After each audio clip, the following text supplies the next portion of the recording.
Hospital Port as Pride and Dignity Stop the New World Order. Right, well, next up we have Philip Kinsella. Now, this is a talk about alien abduction. I think that's very, very important subject, and I wanted at least one speaker at Dreaming Saucers who would actually cover that issue. Now, Ellis, of course, couldn't be there, but he goes into that area as well. But Philip Kinsella is a difference. He has a difference, as I say in my intro. I'm afraid I actually didn't start the camera on time, which is my fault when I was introducing him. But basically, it is alien abduction with a difference. Philip has very, very different ideas about the alien abduction phenomenon to most other researchers. And indeed, he talks about that. Some of it's quite disturbing, some of it's based on his own experience. And so I hope you enjoy that. I think you'll find it interesting, certainly if you have any interest in the UFO alien phenomenon at all.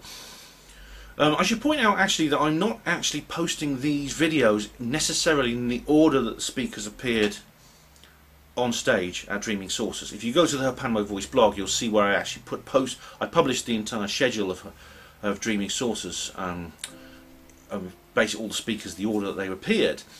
Now, I'm not uploading them necessarily in that order. I'm uploading them as in the order that I can edit them. Now, this means this is dependent on several things, including how quickly I can have access to all the material I need from the various speakers to the slides and things like that, which I insert into the dialogue. So you won't necessarily see these appear in the order that they appear. However, the sort of after dinner frolics, so to speak, they will come at the end. Okay, that is something I'm going to do at the end. All right. So I hope you enjoy Philip Kinsella's talk, and well, there's a lot more to come. So, ladies and gentlemen, alien abduction with a difference. Philip Kinsella.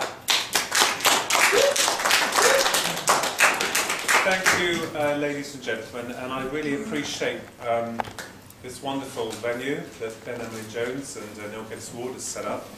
And I feel at home because I'm with people who understand and accept the bizarre. So I'm here tonight to talk about briefly the abduction, or I call it the abduction, that I had in 1989. That was very bizarre and still as fresh in my mind today as it had been all those years ago, and of which had left physical marks on me. I don't know whether or not it's a good thing to say that you're an alien abductee, because most people put you in a bracket and disregard you as a nut. But I've taken the whole process one step further in my investigations into the UFO phenomena seriously. Not about what happened to me, that's happened and done, I will go through it briefly, but more on why it happened. And this opened up an area of research which showed me that we are much more than flesh and blood entities with a sell-by date, that we do have purpose, that we have design, and that there may be an issue of the UFO phenomena that we're still trying to work out. And in order to do that, we have to look outside the box, because most people assume that UFOs are nuts and bolts crafts. With most researchers assume that they're just a craft with aliens. They come and abduct people. They do their experiments, and that is that. And more times than not, we keep seeing the same cases coming up over and over again from the past to the present, with no real exploration of what such entities are, where they come from, and why they're doing what they're doing. And I must warn you that the model that I have created or made is just theoretical. It can't be proven. And so going forward, and I know I've been criticised on YouTube, as many people have, that it's just all about advertising and selling books. Well, how else is anyone able to get their message across if they're not able to sell their books or their research? Academics get paid, do they not? They write books, do they not? People buy their works. So why is it that people involved with the paranormal are constantly attacked because they say we're in it for the money? Well, I'd quite happily give them my bank card and show them how much I've got in there, and they might choke. So, to cut a long story short, I became interested in UFOs when I had the initial abduction in 1989. What happened was that we lived in a village in Marston Mortain, a beautiful village, and I know TV years ago did a reenactment of it that was in a different house, but the house that we were in was a much larger house, and I had one night found myself floating on my back from the downstairs room, because a room then was big enough for a study and a bedroom, and I found myself being pulled on my back, paralysed, unable to move in the early hours of the morning, not understanding of what was happening or why I was in this state. Most people would assume that I was having some sort of astral projection or some dream-like experience, but basically I found myself being pulled out of the house. There were no greys with me.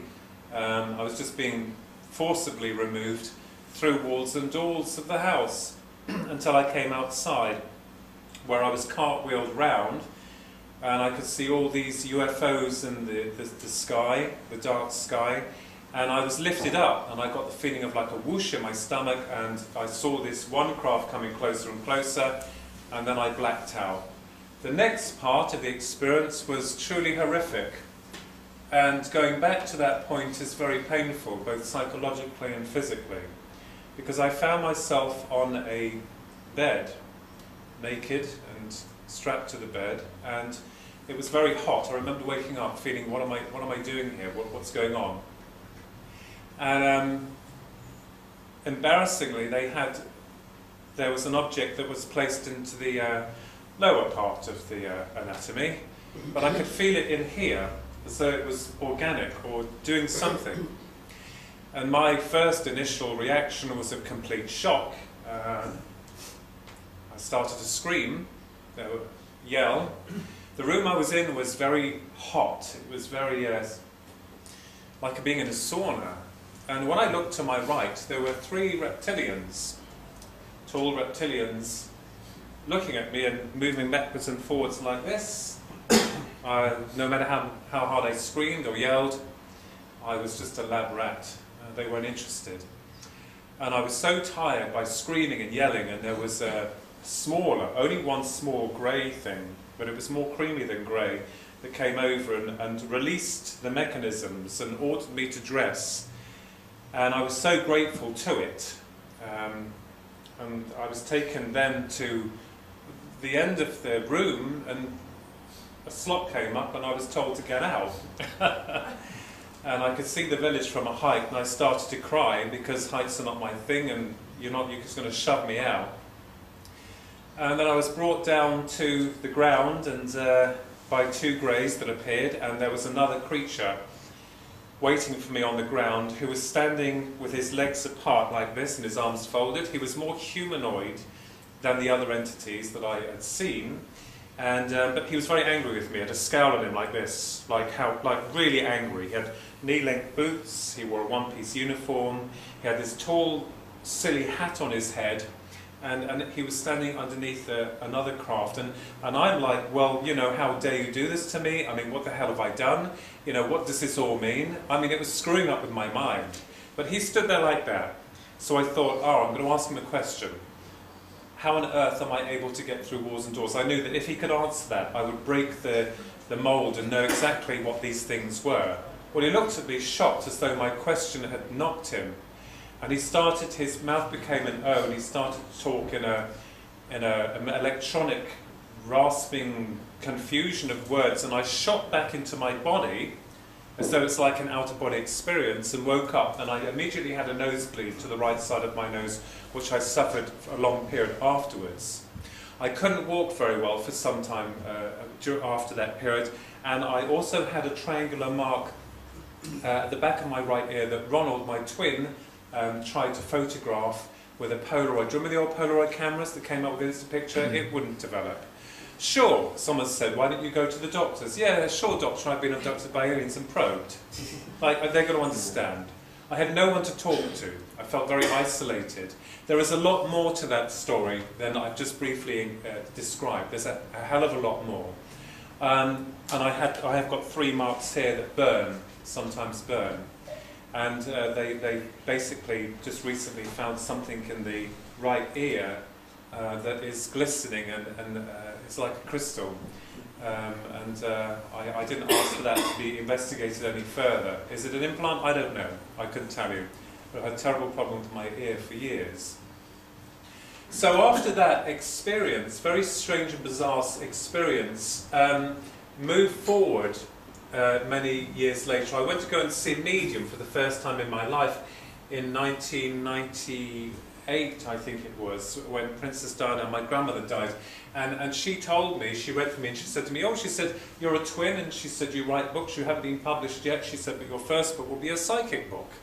I said, oh, no, I don't think so. She said, oh, yes, it'll be a psychic book. So after I'd seen her, I went back to see her after 2 years, and something happened to me where some people died, and I started seeing lights around people, and yeah, I thought studying UFOs was one thing. Talking to the dead, my reputation would go from here right down the bottom. But I wanted to find out the truth. I wanted to find out whether or not there was any truth in life after death, and I wanted to know if there was any truth in UFO phenomena, even though I'd gone through a very bizarre experience. I wrote this book here, Reaching for the Divine, which explores how the process of discarnate communication is achieved, how the brain is the conduit for consciousness, and how we are able, on some levels, to facilitate information coming through from another dimension. I wrote the book as a no-nonsense book, as almost like a guide to show how it's done, and try to explain to people that talking to the dead is not a bad thing.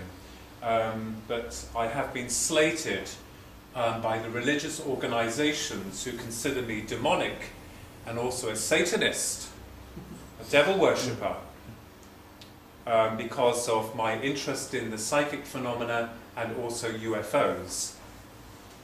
So it's all very well for you being labelled with something, but I didn't care. I wanted to dig further and further and further. What are we dealing with? We are more than flesh and blood entities with a sell-by date. We're here for a reason. We have been created by something with intelligence. And I also understood that we survive death. Okay? And that we have a soul, and that upon death, the soul returns back to the other side, or its creator. And because of that, I started to understand that we may have had more than one life.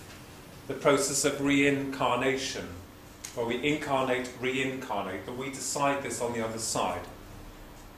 Makes sense. You have one driving lesson in a car, soul getting into a physical body. You're not going to learn a lot from the first lesson, are you? It's going to take quite a few, and some people are in a clapped-out car like I used to have, and some in a BMW. So I kind of understood about the process of reincarnation and soul integration and survival, because being here now in this form, into this life, as a human being, to live and die with all memories extinguished, no more you, didn't make sense to me. In fact, I wrestled with this for years and years and years. So I am under the understanding that we survive death. And I know that the religious interpretations are kind of quite detailed in their prognosis. Most believe that when you die, that you sleep until you're woken by the sound of a trumpet, and all the good people go to heaven, and the rest of us are just sent downwards. That's a load of rubbish. There'll be very few people up there, I can tell you, having a party. So I understood the application of discarnate communication, how we are able to infiltrate another dimension using this as the modulator. And it appeared to me that many people who are negative-minded, narrow-minded, narrow their field of consciousness like this, so nothing else can come through. No, I've got to believe in this because the governments tell me and the scientists tell me this is the way I've got to see it. No, can't see outside the box, can't be true because the scientists tell me it's not true. So, an open-minded, not gullible, because there are people who are fakes, there are people who are sensational seekers, there are people who claim all sorts of things. There's all levels of life that can be attributed to. But dealing with the UFO phenomena told me that not only are we eternal, immortal beings and we have a soul, and the soul goes through transgressional periods of modes, goes through different dimensions perhaps. So what were the UFOs? What are the greys? Have you heard of the greys? the small, diminutive, large, wraparound-eyed creatures. I saw one on board that craft, if it was a craft, and I saw one when I came down, standing there waiting to give me a grilling. So I wanted to know what they were. How are they able to abduct a person? What's the process they use? How do they employ this? Well, when I had my experience, which I explained partly in this, it didn't go into graphic detail because the publisher said, no, you can't put that graphic bit in because you don't want people to start thinking outside the box. I can understand where the publisher was coming from, but about the probing and the experience in between. But my experience felt more like a dream or an astral projection. So is it possible, would you suppose, that these entities called the Greys, when they come into our field of reality, in the old days they could abduct people on a physical level because there wasn't as many people and there wasn't as much technology to record it, and they could get away with it. Now they seem to have upped their program in the abduction phenomena. So I believe that these Greys abduct a person by taking the soul from their body, which is you, like pulling it away, and bringing you into their field of vibration. Now what do I mean by that? Let's go back to life after death. People who've had near-death experiences, you've heard of those I'm sure, NDEs. When they have died, physically died, they felt themselves going down a tunnel, more times than not towards the light. They can communicate with their loved ones via telepathy. Everything is real to them, totally real. And when they return back, it affects them. The abduction phenomena works closely on this idea, but is more negative, where the person is taken up to a ship. The beings communicate through mental communication. There is also this sense of timelessness, because when a near-death experiencer is going through their episode of dying and going to, they have no sense of time. The same with an abductee, they have no sense of time, or they lose time. Now we also know that astronauts who have gone into space have actually stated they seem different when they're on the outer surface of the stratosphere. They seem different. And I know that their DNA can become sometimes a little bit different as well when they return back to Earth. So looking at the near-death experience and the abduction phenomena, I was shocked at the parallels between both of them. So what did that mean the Greys were? We've been led to believe in the media machine that the Greys are basically, spacemen. But on closer inspection of the Greys, obviously they use, we see a lot of these triangular crafts and saucer-shaped objects. I'm sure you're all aware of the Belgium sightings in the 90s, where a lot of these crafts were seen that could change their shape, in an instant. But the Greys themselves, all these pictures of Ronald's, my brother's, he's the artist and an author himself, who'll be coming up to do a talk. The Greys themselves were of interest to me, because I'm like thinking, well, they appear to be sexless, they can't reproduce. When they abduct a person, the abductee has a sense of no time, missing time and lost memories. They have no empathy, they have no emotion. They do not understand the very attributes that make us human. Colour, taste, smell, love. They are devoid of these emotions or these things that make us what we are. So it appeared to me they were looking for something through us. Now, because they cannot reproduce, or so we assume they cannot reproduce, what does that then make them? Are they clones? And I kind of got thinking about clones. So let me give you an example. If I was to clone you in a laboratory, okay, and I created 1,000 clones of you, 1,000. You yourself are a natural process of reproduction. You have come through from the other side. You've incarnated into this form through your mother. I hope so. I hope you're not an alien. And when you've accumulate all your experiences and memories and you pass back, you'll be slingshot back to the other side, yeah? So your soul, you are a natural process of, spiritual evolution.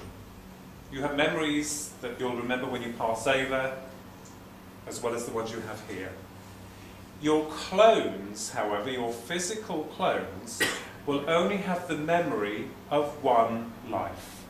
They will have no past, they will have no future.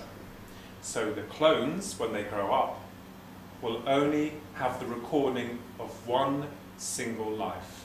When the physical copy dies, whereas your soul would go back to the creator, the clone souls, I theoretically assume, will not be able to gain entry back to the other side because they have no past and have no future. They are literally stuck. Are you with me? So, with regards to the Greys, is it possible that their species had cloned themselves, and that once their clones had died, the souls of those clones, they would still have a spark of consciousness, have amalgamated themselves into one hive mind consciousness? They are outside creation itself. They cannot gain access to where the original copies went. And if these cloned souls have gravitated as a one hive mind consciousness, they have found us. And why have they found us? Because we can reproduce. They're very much interested in reproduction, human reproduction. And we hear these stories of hybridization projects, which I don't doubt. But why are they interested in reproduction? You have the Greys that can't reproduce themselves. They bring a human female and male, and they do all these things on them. Not that I was much used to them, I'm afraid. And they're creating these hybrids, these strange creatures. Is it possible that they're trying to infuse their souls into these hybrids to make them part of creation? It is just a theory, you understand? It's just a theory. Your clones, this is theoretically speaking, your clones is like Blade Runner. They want to know, do they go to where you go to? Is there a life after death for them? Is there a continuation? Now, most people may reject this hypothesis because they simply have been sold by the media machine, the Hollywood idealism that we're dealing with space aliens from another planet who's coming down here to do whatever. That may be possible. I'm not talking about this is happening with all the Greys. With all our humans, we have different sections of humans with their own agendas. But on the larger scale, the Greys are able to bring the soul of a person into their filled frequency of vibration, and whatever they do to the soul of the person, which is real, will affect the physical counterpart, the same as with healers. When they heal someone, they don't need to physically touch the person. Their energy can affect the molecular level of the body just by thought.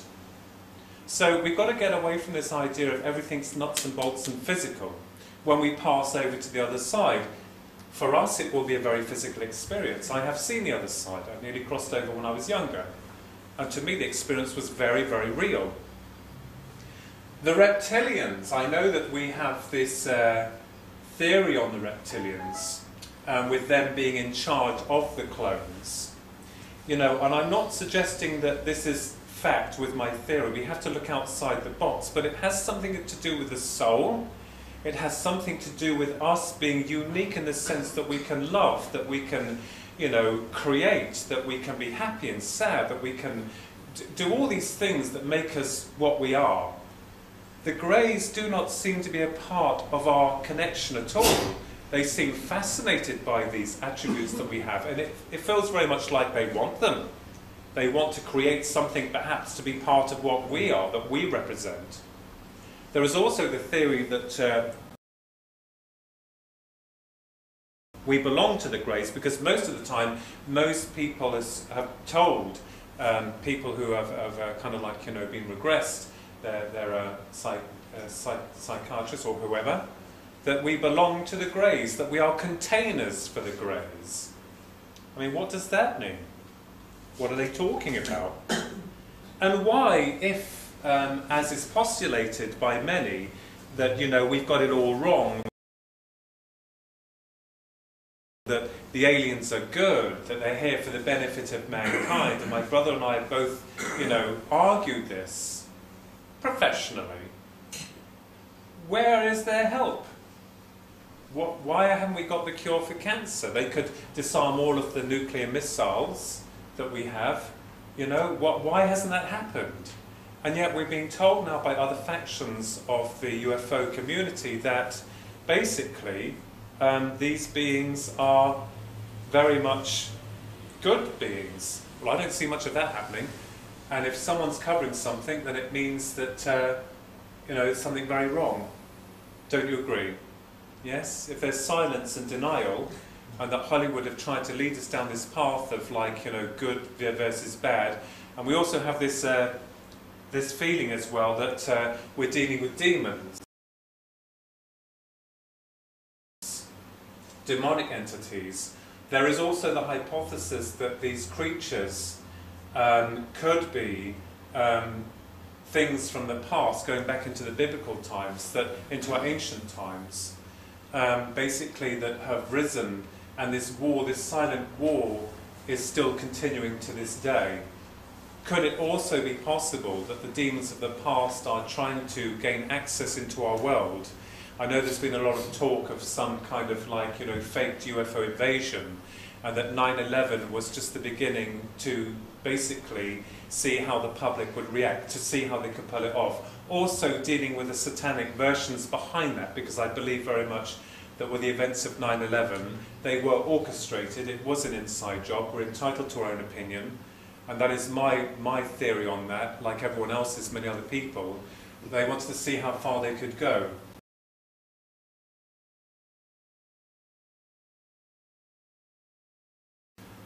With regards to that. So it's very possible that there could also be a faked UFO invasion to make us believe that we are going to be saved by the Americans or whoever, and they'll save the day, and then we walk right into the hands of what Ben Emlyn-Jones spoke about earlier, the Illuminati, who will be there to make it all well for us, to make it look like everything's fine, we've dealt with them, we've got rid of them, when really, in actual fact, they haven't.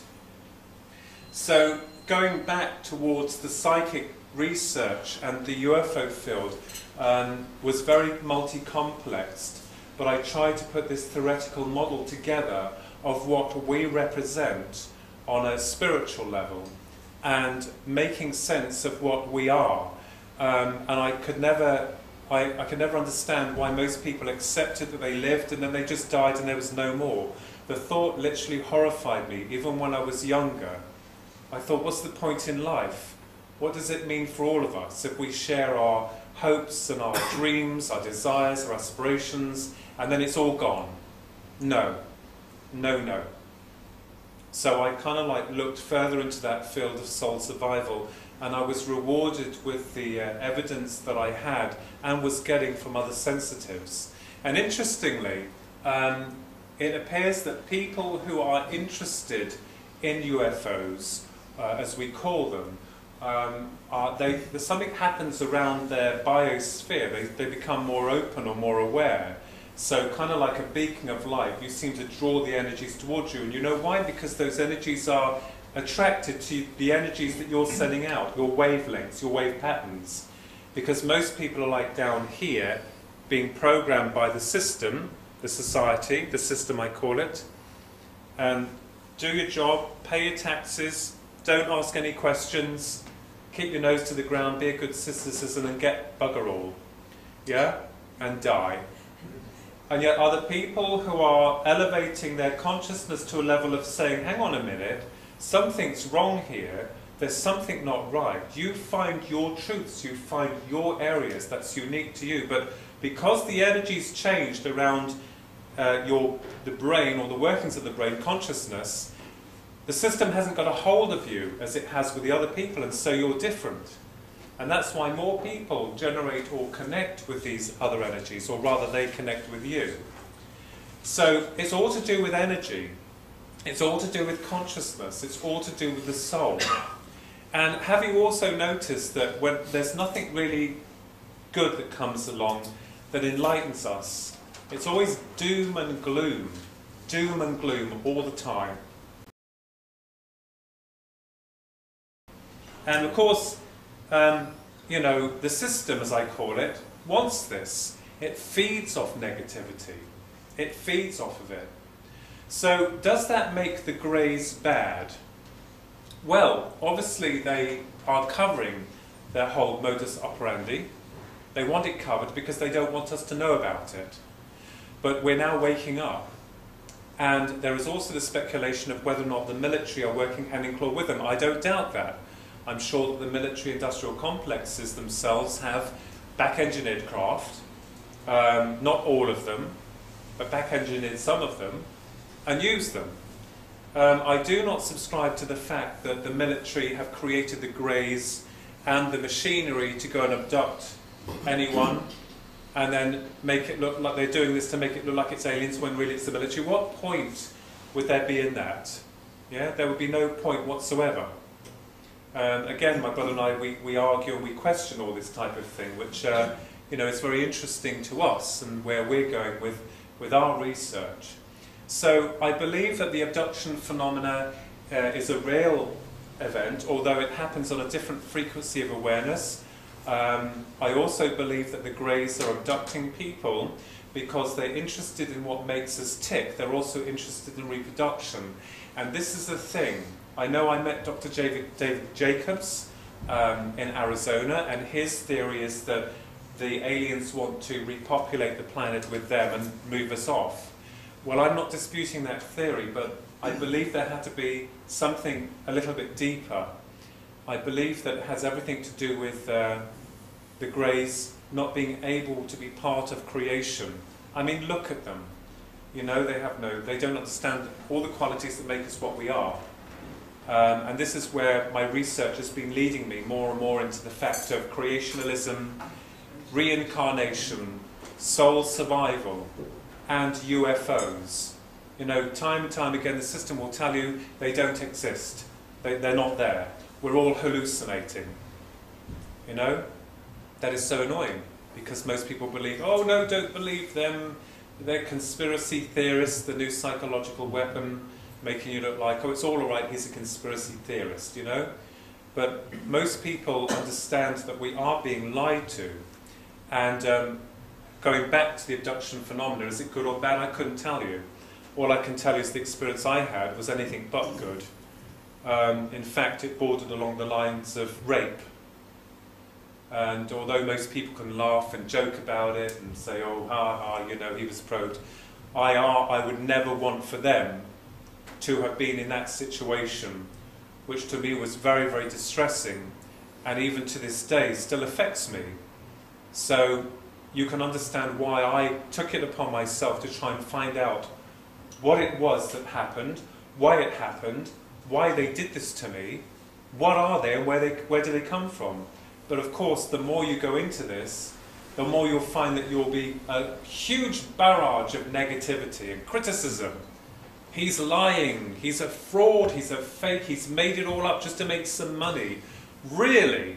You would want to believe that I want to come forward with a story as ridiculous as that to discredit my whatever good character I have or personality I have? Yeah, right, okay, sure. But what they don't understand, the people, is that I wanted to find the truth of why these things were happening. And I still will tell you it's to do with the soul, it's to do with our eternal soul, the connection between the Godhead, memories, experiences, things that make us what we are. And these Greys are one part of it. They want it.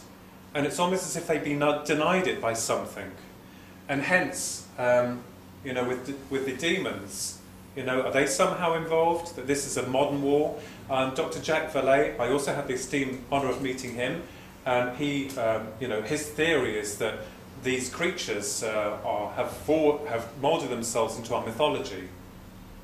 from, you know, goblins and, you know, and then we go into the space rockets, and then the flying saucers, and then the triangles, and, you know, now they seem to move, they seem to be one step ahead of our psychology. They seem to play and toy with us.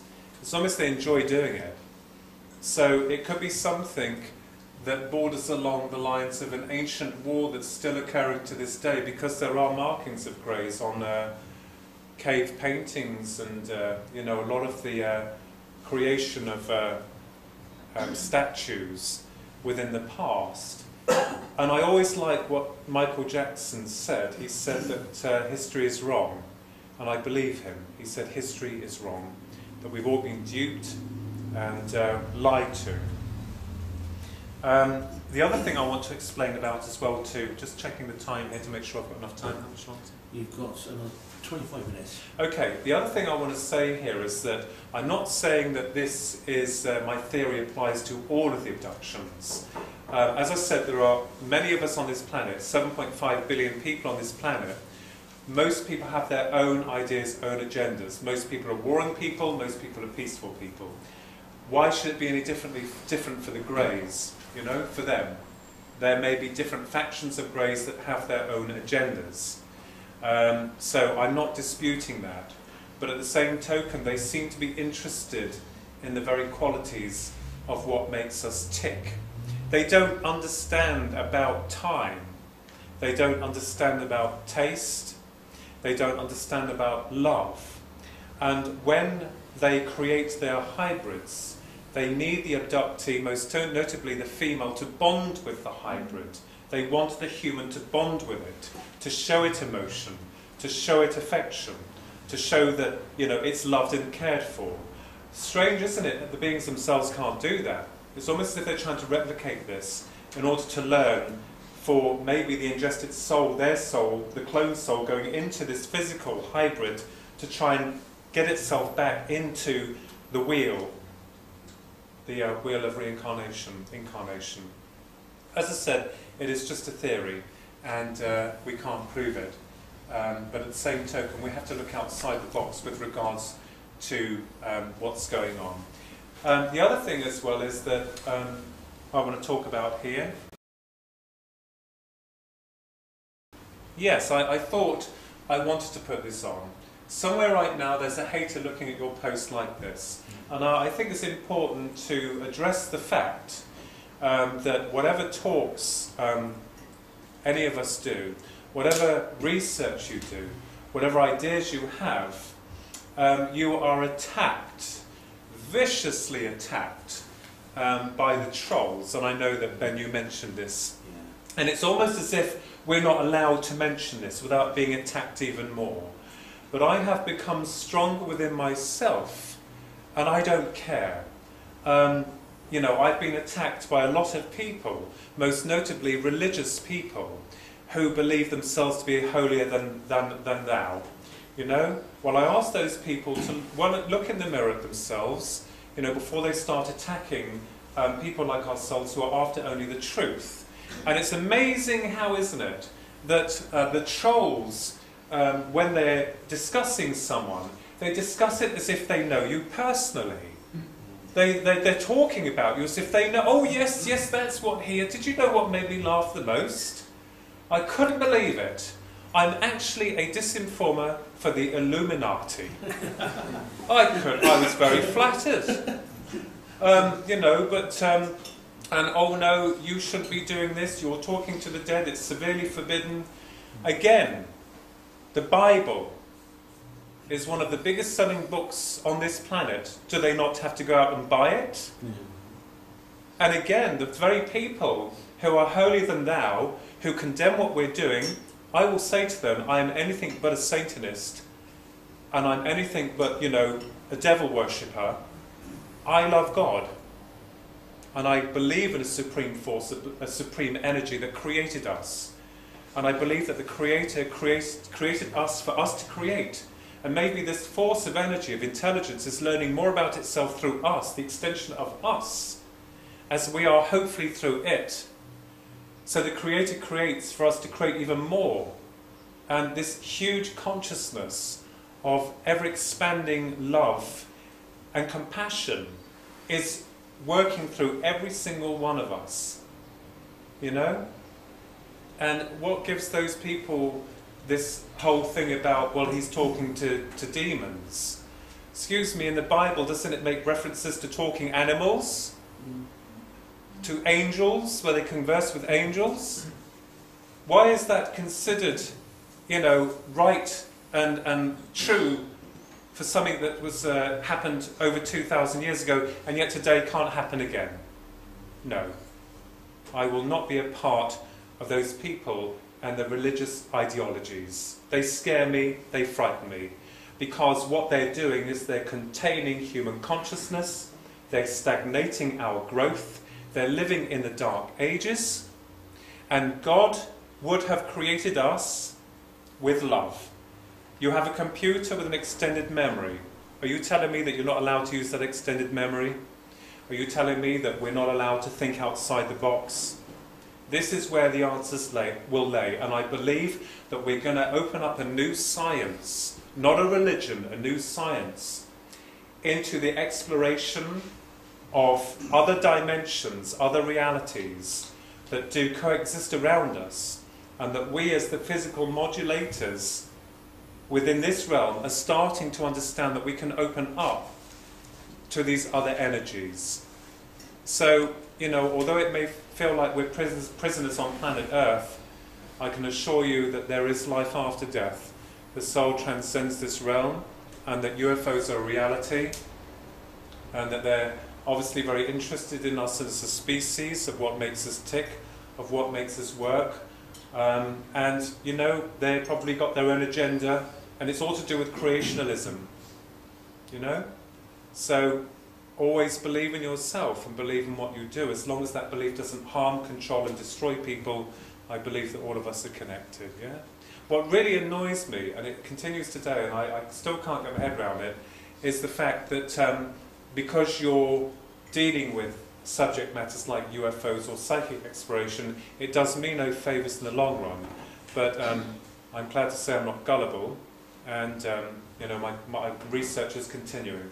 It's hefty work, it's a lot of work, and a lot of things that we have to tie together, but I believe that this is part of the problem that we have with regards to the abduction phenomena, and why it is we're having a hard time understanding it.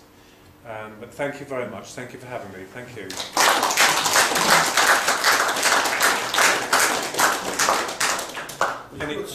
We've got a quarter hour of questions. Yes. The triangle marks you said you had on your shoulder or neck, wherever it was. Oh, the back of the right ear and the arm here. Yeah. Were they actually dots, or were they linked? So it's a complete triangle? It's a complete triangle. Okay. Yeah, it's a complete triangle, yeah. Do you find your psychic awareness has opened up since then? Has it opened up? That is a very interesting point, because I remembered I was always questioning where I came from when I was born, when I was younger. So I guess it's always been there, because death frightened me.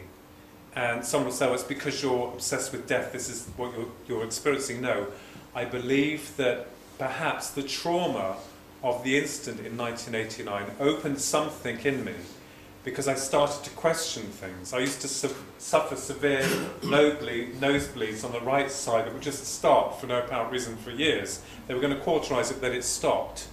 It doesn't make me unique in any way or special. We're all unique, we're all special, we're all individual. But all I can tell you is that there's a burningness in my soul. And even if I'm wrong, I will be happy to carry on with other people's research. But there is a drive within me to find the truth, whatever truth that may open up to be. It may be very bizarre and something some of us can't accept. But over time, like many things, because we've been programmed by the state to believe in what we're to believe in. You know, you're taught by the mainstream school, society, that this is what is. And when something else comes along that knocks that, it takes a long time for you to accept it. Because with UFOs, I used to love them at night, and then when I woke up in the morning, I used to think, oh my God, this is all ridiculous. And then slowly, gradually, through the acceptance, it's now become a norm to me. So it is something that I feel is pulling you as an individual forward to your beliefs, to your truths. And we're all individual, that's the thing, you know, we've got our own paths. We connect with things differently, perhaps uniquely, because of your soul signature. Those energies that you're looking for will come in the shape and form that you will best understand them as. So, yeah, definitely, yeah. Yes? When you had the abduction experience, were you already interested in UFOs and things like that? Did it come out of the blue? Well, it did come out of the blue. I did have an interest in UFOs because I'd seen the UFOs. Ronnie will go into that more. But I did see something going way back in my life. We've always had paranormal activity surround us, I'm embarrassed to say, but our family can prove that. So it doesn't make us unique or special in any way, because we all are. But no, that experience came out of the blue, totally out of the blue, and yeah. Well done to you, Philip, for mentioning 2 words which are very seldom used in UFO research or anything like that. And those 2 words are God and love. They're very hardly ever mentioned at all. It's all really done on the negative side, and it isn't brought forward at all. And it is. We are loved. We are loved by God. Yes. And God is the creator. But did he not also create the ETs as we know them? Exactly. You see, so we're all under his umbrella, but we've just got the negative factions that want more power, and they want to take our power. They see what we've got. We've got these lovely things called emotions, and they say, right, we're going to have some of that. Let's just do a willy-wally deal with whoever's in charge of this planet and say, we'll give you all this technology if we are allowed just to have a few humans just to study. Yes. But these few humans is not a few humans, it's thousands of us. Yes. But just once again, thank you for mentioning God and love. And there is the power elite who are crushing us, Yes. who are controlling us, Exactly. who are subjugating our freedom, our right to think. Yep. We had this discussion earlier. Yep. And, you know, what is beggars belief, this is the real, I can't get my head around this. UFOs are being recorded every single day. And we are constantly told, denial. It's fabrication, illusion, fantasy. People wake up in the world. Have a look and see what's happening. Smell the coffee. But we will win. And I love the idea from Ben Emlyn-Jones when he said about Blake 7, I all see us down in the basement somewhere with our underground movements, and we get found by the Federation. So I think in the future that's the way it's going to go, if we're not careful, where people like ourselves will be trying to pull together and believe in what you believe in, and the system's lying to us, big time. Yeah, hello. Hello. It's funny you should say that, you know, they are around all the time. Yes.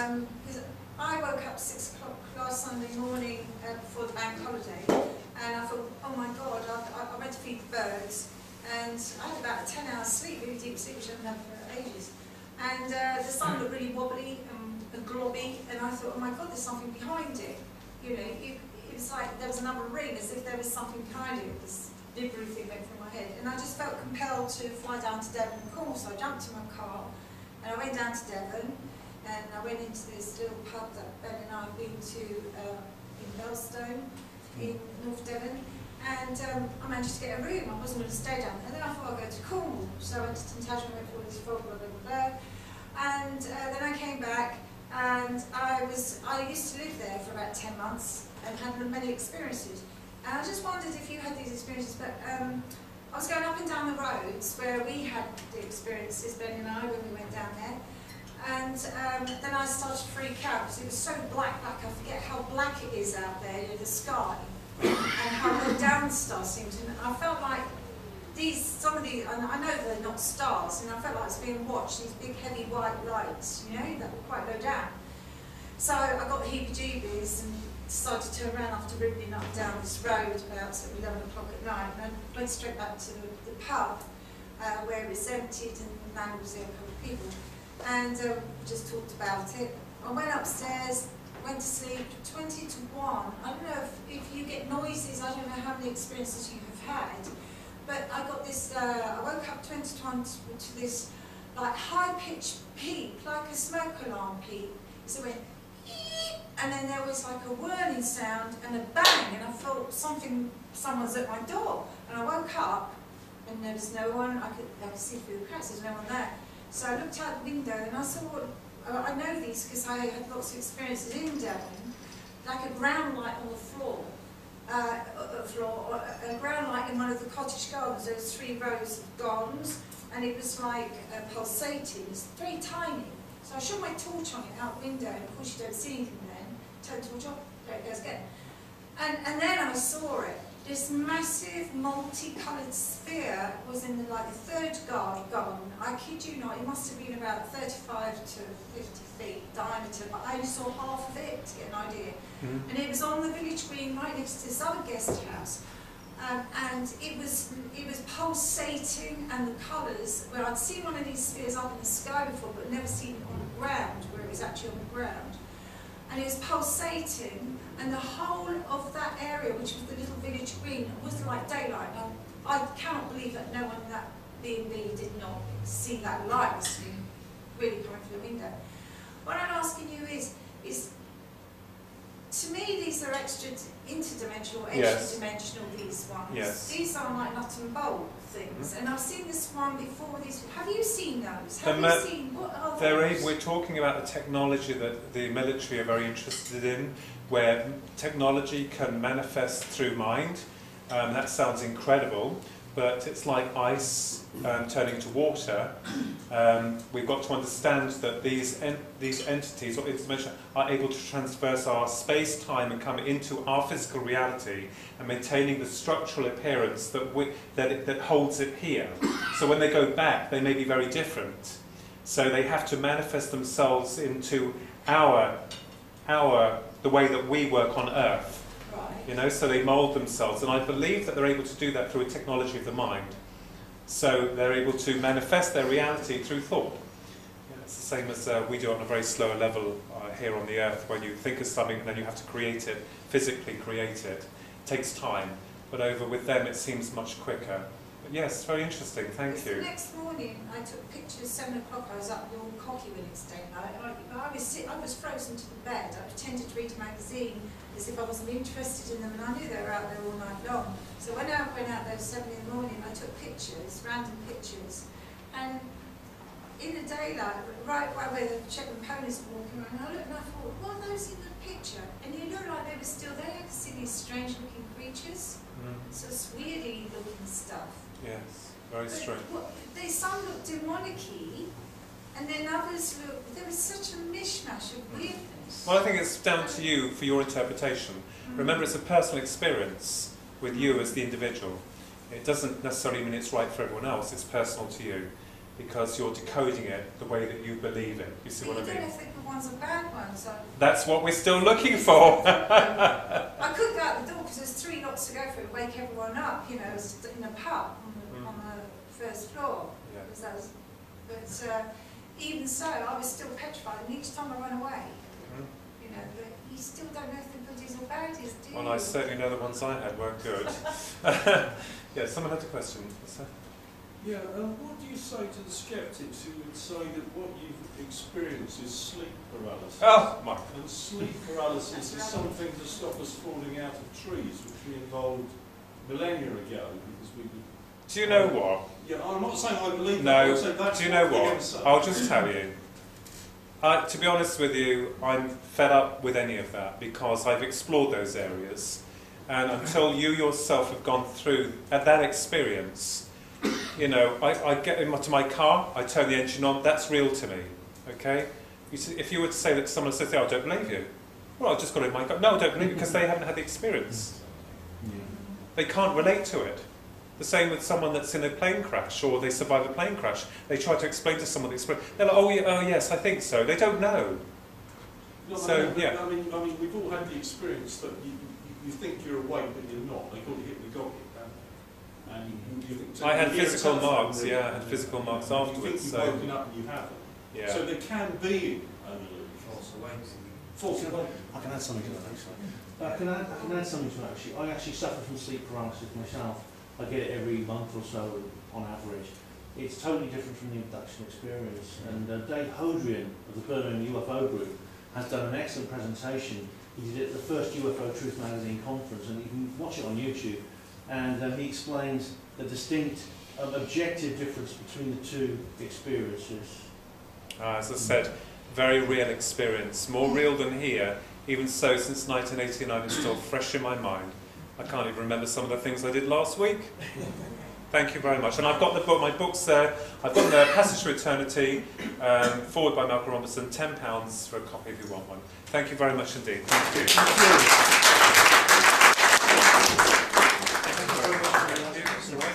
you. Philip Kinsella, a very brave man. He's spoken about his personal issues, things that a lot of us would be embarrassed about, and he's gone into his own deep feelings and his own unique new ideas, and it's very, very good. Well done. Thank you very much. Thank you. Thank you.